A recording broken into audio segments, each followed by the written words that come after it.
Hello everyone, this is Meenakshi Rana and in this video I am going to teach you civics of class 7th, chapter 4, unpacking gender.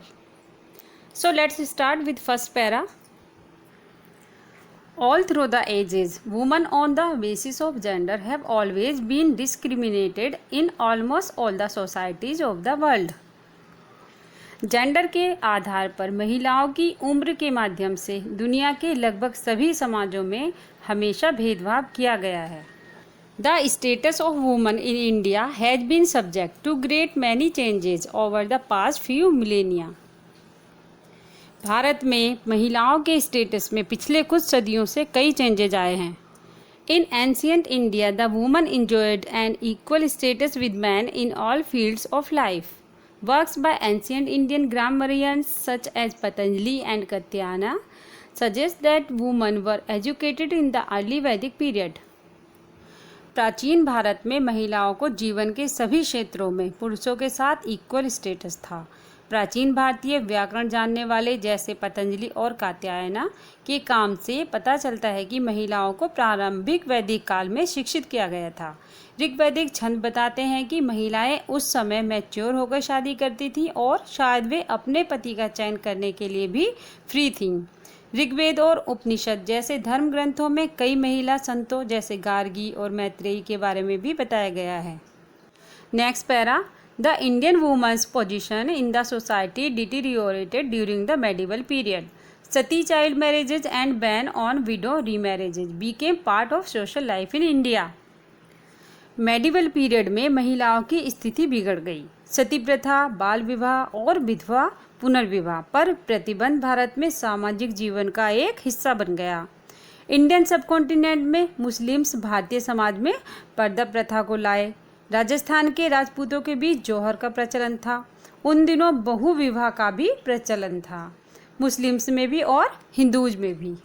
Do you know students, tea plucking is a skilful job and women are preferred in this work as low wages can be given to them. Tea plucking एक skilful job है और महिलाओं को इस काम के लिए पसंद किया जाता है क्योंकि उन्हें कम मजदूरी दी जा सकती है. In spite of these conditions, some women excelled in the fields of politics, literature, education, and religion. Razia Sultan became the only woman monarch to have ever ruled Delhi. Chand Bibi defended Ahmednagar against the mighty Mughal forces of Akbar in 1590s. इन सब conditions के बावजूद कुछ महिलाओं ने politics, education and religion के field में अच्छा प्रदर्शन किया.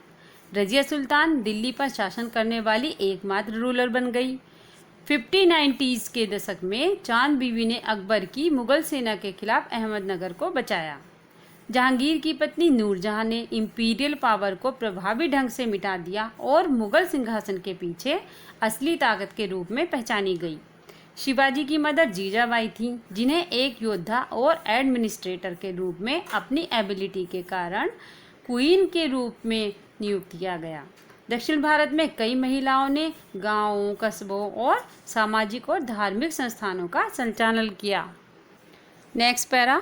The bhakti cults try to restore women's status and questioned some of the forms of operation. Mirabai, a female sant poet, was one of the most important भक्ति मूवमेंट फिगर्स. भक्ति दोष ने महिलाओं के स्टेटस को अच्छा बनाने की कोशिश की और उत्पीड़न के कुछ रूपों पर सवाल उठाया.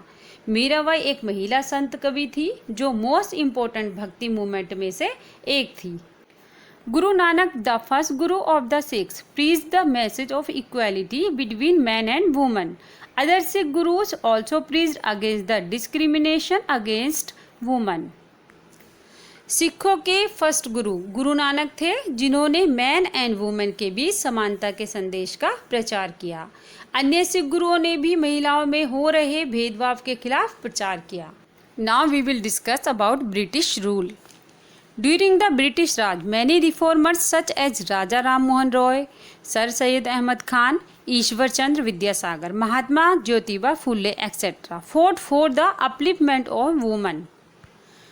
ब्रिटिश रूल के दौरान कई रिफॉर्मर्स जैसे राजा राम मोहन रॉय, सर सैयद अहमद खान, ईश्वर चंद्र विद्यासागर और महात्मा ज्योतिबा फुले आदि ने महिलाओं के स्तर को ऊंचा उठाने के लिए संघर्ष किया। राजा राम मोहन रॉय ने 1829 में सती प्रथा को खत्म किया। ईश्वर चंद्र विद्यासागर ने विधवाओं की हालत में सुधार के लिए 1856 में विडो रीमैरिज एक्ट का नेतृत्व किया। Look at the next para. Rani Lakshmibai the queen of Jhansi led the Indian rebellion of 1857 against the British.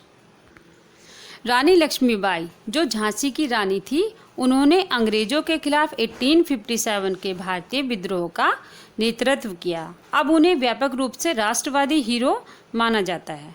Begum Hazrat Mahal जो अवध के सहशासक थे, जिन्होंने 1857 के विद्रोह का नेतृत्व किया था, उसने अंग्रेजों के साथ हुए समझौते और नेपाल के पीछे हटने से इनकार कर दिया।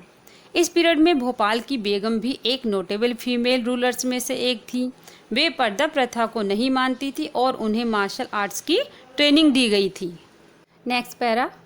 Women played an important part in India's independence struggle.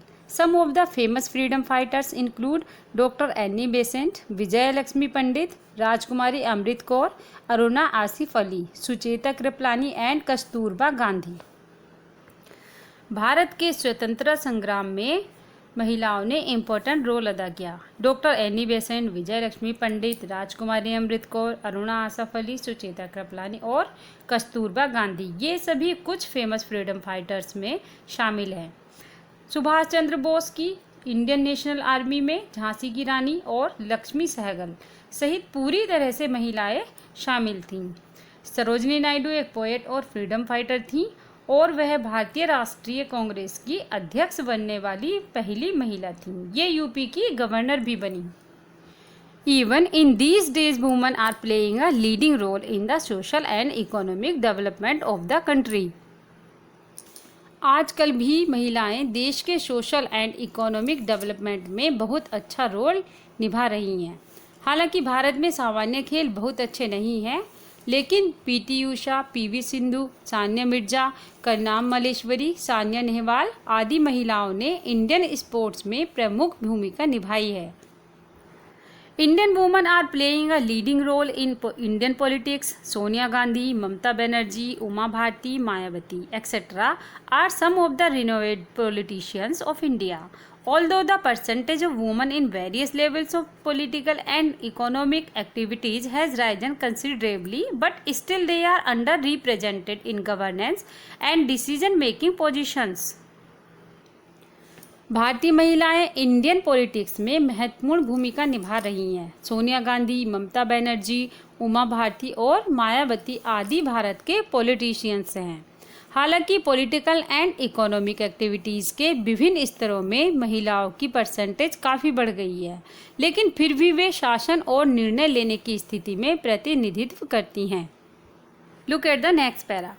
In India there are various factors which perpetuate gender inequality and keep the status of women low.